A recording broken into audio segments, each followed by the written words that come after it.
इस खबर के प्रायोजक हैं पुनीत हॉस्पिटल, प्रताप कटरा, चांदनी चौक, अहरौला, आजमगढ़। हमारे यहाँ सभी प्रकार के इलाज उपलब्ध हैं। सभी प्रकार के operation, delivery, pathology, medical, x-ray, ICU, ECG, nebulization, ambulance सुविधा 24 घंटे उपलब्ध है। ये नहीं, इमरजेंसी सेवा भी 24 घंटे उपलब्ध है। अधिक जानकारी के लिए अस्पताल पर संपर्क करें। सबसे सस्ता, सबसे अच्छा।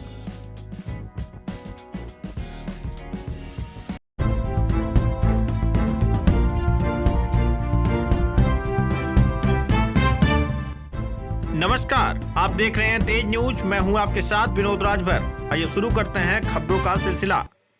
बांग्लादेश में हिंदुओं के उत्पीड़न के विरोध में विशाल धरना प्रदर्शन। मुख्य अतिथि जितेंद्रानंद सरस्वती ने बांग्लादेश के हिंदुओं के लिए अलग राष्ट्र बनाए जाने की उठाई मांग। आजमगढ़ के कलेक्ट्रेट क्षेत्र में बुधवार को हिंदू रक्षा संघर्ष समिति के तत्वाधान में बांग्लादेश में हिंदू मठ मंदिरों पर हो रहे हमले, तोड़फोड़ व महिलाओं, बच्चियों संग दुष्कर्म, दुकानों में लूटपाट जैसी घटनाओं के विरोध में धरना प्रदर्शन का आयोजन किया गया। अपने संबोधन में आए हिंदू व मठ मंदिरों से आए धर्माचार्यों ने बांग्लादेश में हिंदू धर्मावलंबियों पर अत्याचारों को मुखरता से उठाया। अखिल भारतीय संत समिति के राष्ट्रीय महामंत्री जितेंद्रानंद सरस्वती ने मीडिया से कहा कि इतिहास ने देखा है कि हिंदुओं पर इस देश में कितना अत्याचार हुआ था। जो लोग पूछते हैं कि कैसे हिंदू मठ मंदिर तोड़े गए और साजिश के तहत हिंदुओं का नरसंहार हुआ था, वह बांग्लादेश में देख सकते हैं कि ऐसे ही हुआ था। चाहे कश्मीर में हिंदुओं का सफाया हो या अन्य स्थान पर, एक बार वही दोहराया जा रहा है। पूरे विश्व में 129 देश में बसे हिंदुओं को दिखाना हुआ कि आज भारत में कैसे गांव-गांव में हिंदू एकजुट हैं और सभी जाति पात से ऊपर उठकर एकजुटता का परिचय दे रहा है। 1971 में बांग्लादेश की आजादी के समय जिस प्रकार से तत्कालीन प्रधानमंत्री इंदिरा गांधी और तत्कालीन सेनाध्यक्ष शैब मानेकशॉ के बीच वार्तालाप में युद्ध के समय को लेकर चर्चा हुई थी और तत्कालीन सेनाध्यक्ष ने कहा था कि आपको युद्ध लड़ना है कि जीतना है, यह तय कर लीजिए। तब तत्कालीन सरकार ने युद्ध जीतने की बात कही थी। वही स्थिति आज भी है। सरकार इस मामले में पूरी तरीके से गंभीर है। मोदी सरकार निश्चित रूप से इस मामले में कदम उठाएगी, लेकिन हम समय तय करने के पक्ष में नहीं है। सरकार ही समय तय करे कि कब कैसे क्या कार्रवाई करनी है। वहीं उन्होंने कहा कि आज बांग्लादेश में 1 करोड़ 20 लाख हिंदू हैं। जब इजराइल 55 लाख लोगों के लिए एक अलग देश बन सकता है, तो बांग्लादेश में जहाँ हिंदुओं की बहुत संख्या है, उसको भी अलग हिंदू राष्ट्र घोषित करना चाहिए।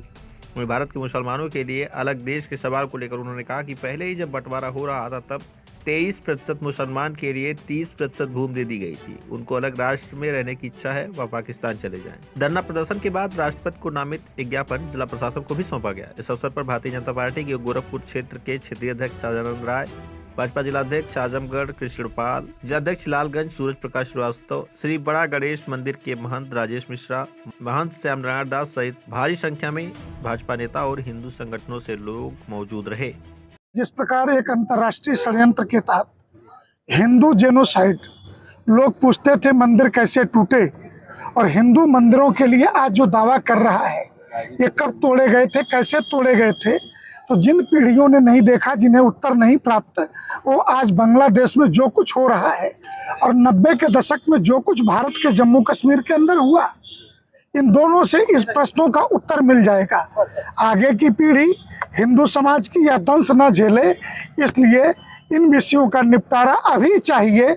अगर गांव-गांव ये भारत के प्रत्येक जिलों में एक साथ प्रदर्शन हो रहा है, एक 3 दिनों की तिथि तय की है कि इस 3 से 4 दिनों में भारत के प्रत्येक जिले अपनी सुविधा से हिंदू समाज उठ करके खड़ा हो। अन्यथा दुनिया में धर्म के नाम पर अगर सर्वाधिक हत्या हुई है तो हिंदुओं की हुई है, और वो हत्या है 45 करोड़ से ऊपर। तो अब हम इस हत्या को, इस बलात्कार को और इस दंश को सहने को हम तैयार नहीं है। सरकार से निष्क्रिय नहीं है। अगर सरकार निष्क्रिय होती तो बांग्लादेश में शेख हसीना की हत्या हो गई होती। 83 किलोमीटर की दूरी है ढाका और हमारे अगरतला के बीच में, त्रिपुरा की राजधानी की। और जिस तरीके से रेस्क्यू करके शेख हसीना को बचाया, वहां से उनके प्रधानमंत्री को, सरकार निष्क्रिय नहीं है। एक एक चीजों पर, घटनाक्रम पे नजर रखे हुई है, लेकिन कठोर कदम उठाने के वक्त होते हैं। मैं पूछूं कि जब बांग्लादेश के अंदर जो पूर्वी पाकिस्तान था 1971 में, और जो कुछ हुआ उसके 6 महीने बाद सैन्य कार्रवाई हुई, उसका एकमेव कारण यह था कि जब श्रीमती इंदिरा गांधी जी ने कहा कि आप आक्रमण करिए तो जनरल मानेक शाह जो उस समय सेनाध्यक्ष थे, उन्होंने एक सवाल पूछा कि मैडम आप युद्ध जीतना चाहती हैं या लड़ना चाहती हैं? तो हमें युद्ध जीतना है, इसलिए सरकार के टाइमिंग पे हमें सवाल नहीं करना। हम सरकार के साथ कैसे कदम ताल करके इस देश का जनमत खड़ा है कि नरेंद्र मोदी जो भी निर्णय लेंगे उस निर्णय के पीछे हम खड़े हैं, इसलिए समय का चयन उनको करने दीजिए। लेकिन देश एकजुट होकर के बांग्लादेश ही नहीं दुनिया के 129 देशों के हिंदुओं के साथ कैसे खड़ा होगा, ये हिंदुस्तान के हिंदुओं को दिखाना है। आज आह्वान है कि ये जो कुछ हो रहा है इतिहास में भी घटित हुआ था, अगली पीढ़ी के सामने इतिहास न दोहराया जाए, इसलिए जाति पंथ के और संप्रदायों के भेद को तोड़ करके हिंदू समाज सड़कों पर उतरे और प्रतिरोध करे। सरकार से मांग कोई?